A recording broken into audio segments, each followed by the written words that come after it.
اور جو فٹ بال میچ تھا اس میں ایک واقعہ ہوا ہے، اور واقعہ ایسا تھا کہ ایک خاتون ہے جو جا کے ایک فٹ بالر کو جفی ڈال لیتی ہے، 3 سیکنڈ تک اس نے گلے لگایا اس کو، اور اس جفی کی وجہ سے جناب جو ایران میں جو فٹ بال اور اسٹیڈیم کے اندر جو میچز کسی قسم کے میچز ہیں ان میں خواتین کا داخلہ ممنوع کر دیا گیا ہے، اور یہ یزدان کا ایریا ہے، اور خاتون فٹ بال 3 سیکنڈ کے لیے گلے میں، جس میں فٹ بالر جو ہیں وہ گول کیپر ہیں اور ان کا نام حسینی ہے، اور ان پہ جرمانہ ہوا $4500، اور انہوں نے کہا کہ میں اپنے اس مداح کی خاطر یہ جو جرمانہ ہے جناب یہ میں نے ضرور بھرنا ہے۔ اور خاتون جو تھی اس نے حجاب وغیرہ، آپ کو پتہ ہے کہ ایران میں حجاب وغیرہ پہنا ہوتا ہے خواتین نے، تو اس خاتون نے حجاب وغیرہ نہیں پہنا ہوا تھا، اور انہیں جان نے دوڑ کے جا کے گراؤنڈ سے فٹ بالر نے جفی پالی، گلے لگایا، 3 سیکنڈ کی جفی دیے، یعنی کہ یہ انتہائی ناپسندیدہ فعل ہے اور یہ نہیں ہونا چاہیے۔ اس طرح خواتین کو، اس طرح جو مرد فٹ بالر ہیں، اور مسلمان ہونے کے ناطے یہ کام میں نے تو نہیں دیکھا، کم ہی دیکھا ہے، کیونکہ یہ مسلمان خواتین یہ کام نہیں کر سکتی، گورے کر سکتے ہیں، بہرحال وہ تو بڑا کچھ کرتے ہیں، لیکن یہ کام مسلمان خاتون نے کیا تو اس لیے ایران میں تو اس لیے وہ جرمانہ لگ گیا، ہو سکتا ہے کہ جنانچہ کوئی خاتون نہ پھڑ لین، بہرحال یہ سختی ہے ایران میں۔ اچھا، میں ایک اور چیز آپ کو بتانی تھی، وہ یہ تھی کہ میں کو غزہ کو چھوڑنا نہیں ہے، غزہ کے حوالے سے بات ضرور کرنی ہے، تو یہ بھی آج کا جو ویلاگ ہے خواتین نے جو بھی کام کیے ہیں اس حوالے سے ہی ہے۔ تو ایک غزہ کے حوالے سے پہلے جو ہے وہ ملالہ یوسفزئی ہیں۔ ملالہ یوسفزئی نوبل انعام یافتہ پاکستانی بچی ہے،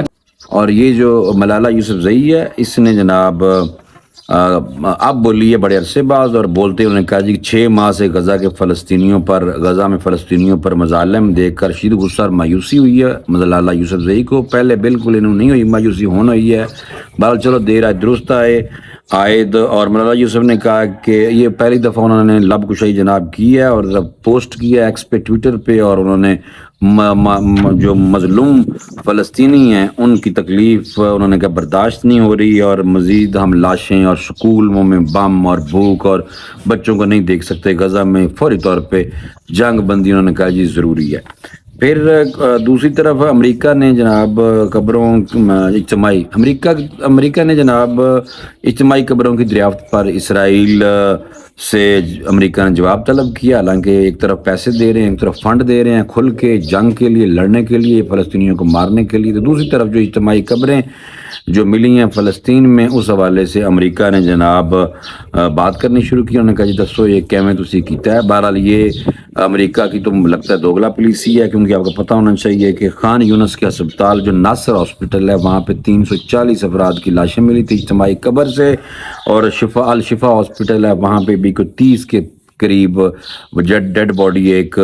اجتماعی قبر ملی تھی۔ تو امریکہ نے بہرحال جواب طلب کیا۔ امریکہ نے کوئی یہ آپ سمجھ لیں کہ یہ ایسی ہمدردی لینے کے لیے تکلیف ہمیں ہے، تکلیف مسلمانوں کو ہے، امریکہ کو وہ تکلیف نہیں ہو سکتی۔ ایک اور خاتون ہے، ان کا نام ہے سینیٹر شیری رحمان جو ہیں یہ پیپلز پارٹی سے ہیں، انہوں نے بھی غزہ کے حوالے سے کافی کچھ باتیں کی ہیں۔ غزہ کی جنگ انٹرنیشنل ورلڈ آرڈر کے لیے کی ساکھ کی جنگ بن گئی انہوں نے کہا، اور غزہ میں اسرائیل کی بربریت اور نسل کشی ورلڈ آرڈر کے دل میں چھرا گونپنے کے مترادف ہے۔ امریکی سمیت دنیا بھر میں یعنی کہ احتجاج کی آگ بڑھی ہوئی ہے، اور جو بڑھی جا رہی ہے احتجاج کی آگ پھیلنے کی وجہ اسرائیل کی اندھی حمایت ہے، اور یہ اشارے وہ یہی دے رہی ہیں کہ امریکہ کی حمایت ہے۔ غزہ میں جنگ بندی قرارداد ویٹو کرنے کے اثرات سے مرتب ہوئے انصاف کا ترازو ایک طرف جھکا رہے گا تو لوگوں کے دل اب میچ نہیں کر پا رہے۔ اچھا، یہ باتیں کر کے نا ساتھ ہی انہوں نے ایک اور، حالانکہ لبرل ہیں شیری رحمان، پھر ساتھ انہوں نے ایک بات کی، اسرائیل کی جارحانہ نسل کشی کی جنگ کی مخالفت کرنا یہود مخالفت نہیں ہے۔ کیوں نہیں ہے جی؟ یہودی ہیں نا جو زائنسٹ ہیں، اسرائیلیوں کی جو یہودی ہیں ان کے کریں، آپ ڈرتے کیوں ہیں؟ تو بہرحال یہ خوف بھی ہے ساتھ تھوڑا سا، اور ساتھ یہ بات بھی کر دی ہے خاتون نے، چلے میں نے کہا آپ کو بتا دوں، لیکن بہرحال کچھ کہا نہیں جا سکتا، یہ ان کی مرضی ہے، لوگوں کے ایمان کمزور ہوں جن کے وہ اسی طرح کی باتیں کرتے ہیں۔ فی الحال مجھے اجازت دیجیے، آج کے لیے اتنے کافی ہے، اللہ حافظ۔